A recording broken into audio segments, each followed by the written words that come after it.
Now you have drawn your own hand. Now you've drawn an apple. Now you know how to hatch and crosshatch. Let's look at outside of your own body. Let's play the game with somebody else. You're going to draw their hands. In the yoga, hand mudras like this, which is namaste, right? Are mudras that positions of your hands that are set to give special energy. So you can have a hand mudra like this, for example, which means give me courage to go into the world. And that's what we're going to do today with your viewfinder. You're going to show me different positions of the hands from somebody else. So we're going to tone the paper like we did before, but on top of that we're going to hatch and crosshatch the very dark parts. Be very aware of the foreshortening of the fingers, because that's where the most conflict in your head is going to arise. I had a student last week that she says, well, these dots on top of the apple, these are not my fingers, are they? She just could not believe it. She thought it was a rotten drawing. And I said, no, this is very good. This is a great drawing. You got it exactly right. This is how your fingers look when you barely see them. And for example, the fingers of my hand, this one is the longest, right? And this one is the shortest. If you curve it around something, they're all the same. They're all the same length, they look the same, they're all the same. So she had a severe conflict in her head about this. And these are the things that will arise. You might not be aware of it, you might not give it words, but there's this discomfort that comes with drawing like that. And one of the things I will show to you, which all of a sudden you will say, duh, yeah, of course. But to draw this is hard. If you see my arm like this, you probably cannot see my whole arm, but it has a certain length. You know for sure that that arm has a certain length. Does it still have the same length? How do you draw this? And then I already see you panic. Well, I don't know how to draw that. Yes, you do. And here is where you really need your viewfinder. Do not do it from photographs. I want you to understand that your eyes do not lie. You have two eyes, you see three-dimensional, and you still see this three-dimensional. Now you bring it to a two-dimensional piece of paper. So this is what we're going to do with the mudras, with the foreshortening of the fingers. You can really do it as you like. I want you to make 4 different drawings of the hands, all in the same system of making the grid, toning the paper, using the viewfinder, and making the positions different every time. But you're using somebody else's hand. So let's look at the demonstration and follow it really very precisely. I see that there's some students who don't have patience for this at all. They want to express themselves, they want to run fast, they want to get it over with so they can see. It's a habit of seeing the world and then also drawing what you see in a very sloppy way, that it's a habit. Now you have to unlearn that habit before you can really let it go. I'm not saying that you need to draw accurately the rest of your life. I am saying that I want you to learn to see accurately. Then you can do whatever you want with it. Let's have a look at the demonstration.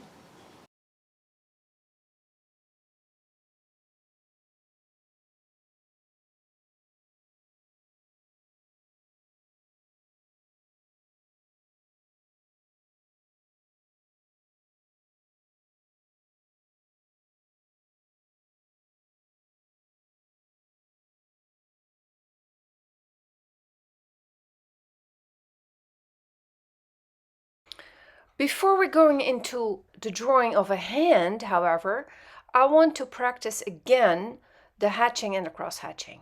So we're going to do this practicing on a lily again. This lily, however, has a little square behind it, and in a way it makes it easier for you.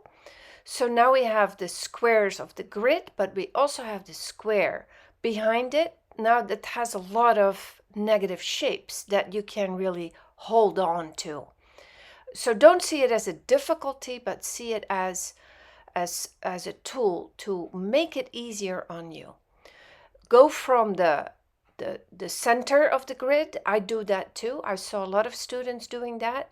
I think that's the best. It's where you have the most hold on to shapes, and then go slowly from wherever you think the other lines are. Do it light so you can adjust as needed, and the more you get confidence, the thicker your line can be.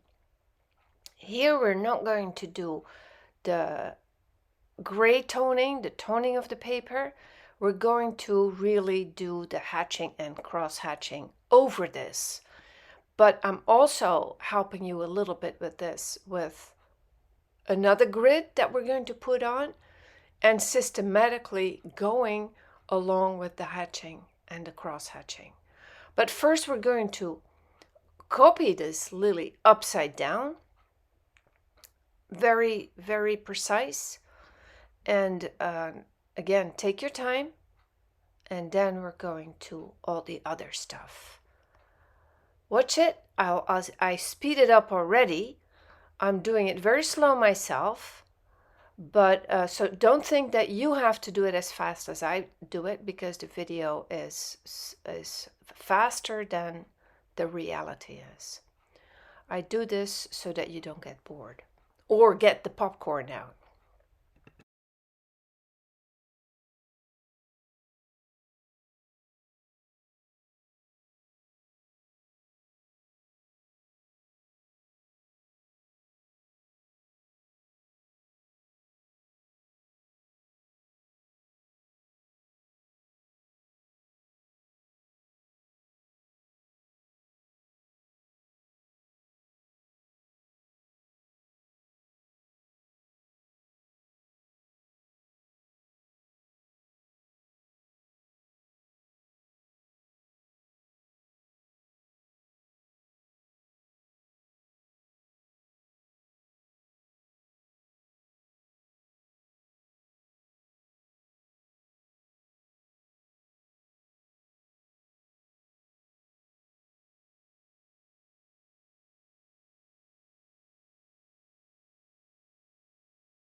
So now when this whole lily is on the grid, we're going to divide it in 1-inch squares.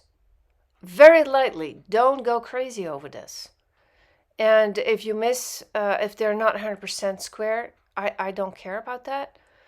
What I want you to do is, though, it's just that you have a grip on the whole situation and have 4 1 by 1 inch squares on the bottom of the page so that you can do your hatching and cross hatching before you're going to the bigger stuff, so that at least you have some guidance of the value.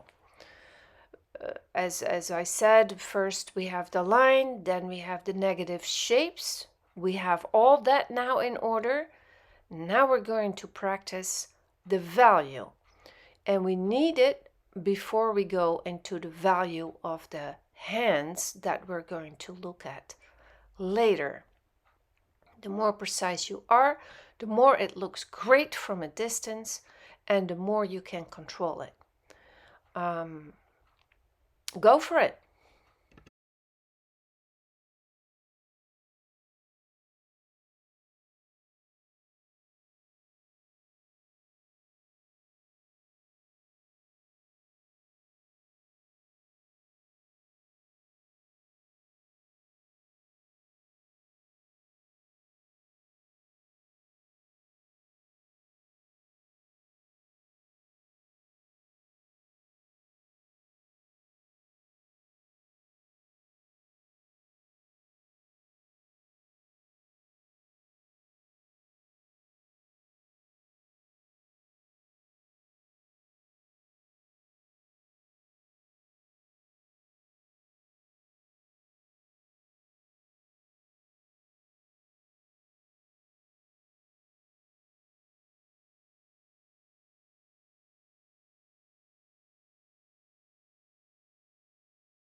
So now we're ready for the drawings of somebody else's hand in a certain yoga position, as we talked about.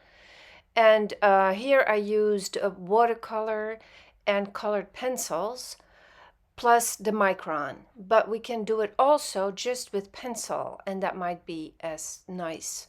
You can do it however you want to do it this time. And this is another thing that a lot of people learn to draw, more or less the same. These are called the bark plates, and they also are copied from a statue, from a plaster statue. What I'm doing here is hatching and cross-hatching in a very fine way, refined way. That's why I want to show it to you. All these things are positions of the hand. And as you see, I used the grid here, like you can use it. And the finer you go with your hatching and cross-hatching, the more refined it looks. It's that simple. But again, if you want to use other materials as the micron or colored pencils, please go ahead and do that. Or use it as fine as I am using it here. This is a very famous method of drawing, and it's drawing after sculptures or statues or plaster, whatever it is, sculptures actually. And I'm not sure if they used a viewfinder. I don't think so. But you can do that. And if you have something like that, please use it. But in our case, we can also ask somebody else to sit for us. And then we have exactly the same effect. I do have bark plates. Ask me for it, and then I'll send them to you.